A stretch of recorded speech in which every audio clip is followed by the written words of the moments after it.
This video is brought to you by pinesandmaples.ca, where you can find all sorts of great Canadian products made by Canadian creators. Enjoy! If stones could speak, the bedrock of the Ottawa River in Ottawa, Ontario, would never stop talking. Throughout the years, the river that runs through the capital of Canada has borne all manner of watercraft, from the birch bark canoes of Algonquin hunters to the iron-hulled steamboats of the Union Forwarding and Amp Railway Company. As the river has seen countless tons of fresh water flow from its source in the Laurentian Mountains into the Great St. Lawrence, it has witnessed a scrap of land on its shores rise from an obscure stretch of forest to the capital of Canada. Long before the first white man stepped foot in Canada, the Ottawa Valley was home to Canada's Algonquin First Nations. Primarily hunters and fishermen, these semi-nomadic people spent their summers in small, seasonal villages. They often traveled up and down the Ottawa River in slender birch bark canoes to trade with one another. In the fall and winter, they left their wigwams and scattered into smaller groups to follow the wild game. In 1610, a young adventurer named Etienne Brulé, under the guidance of French explorer Samuel de Champlain, went to live among the Huron people of Georgian Bay. He hoped to master their language and learn about their territory. On his journey, he became the first European to travel up the Ottawa River and see the site of the present-day capital of Canada. In the years to come, many young Frenchmen followed Brulé's example and took to the woods to live with the natives. These frontiersmen independents who fomented the North American fur trade became known collectively as the coureurs des bois. From the early 1600s to the early 1800s, they, along with indentured voyageurs, traveled up the Ottawa River and deep into the wilderness to trade French goods for Indian furs.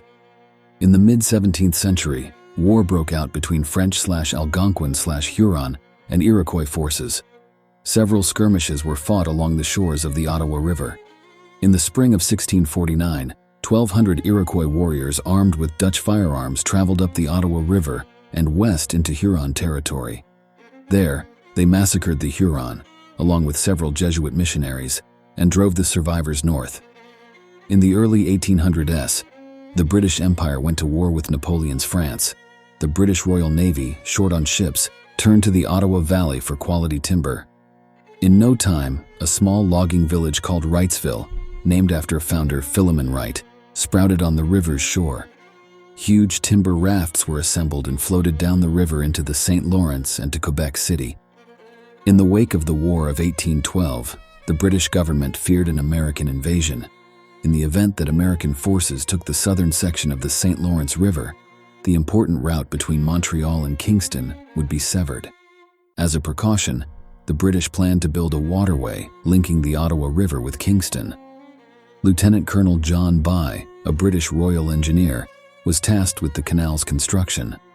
He chose a place for the canal's entrance near Wrightsville and founded a town on the spot.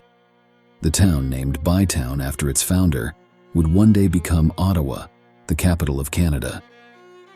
Construction of the canal commenced in 1826.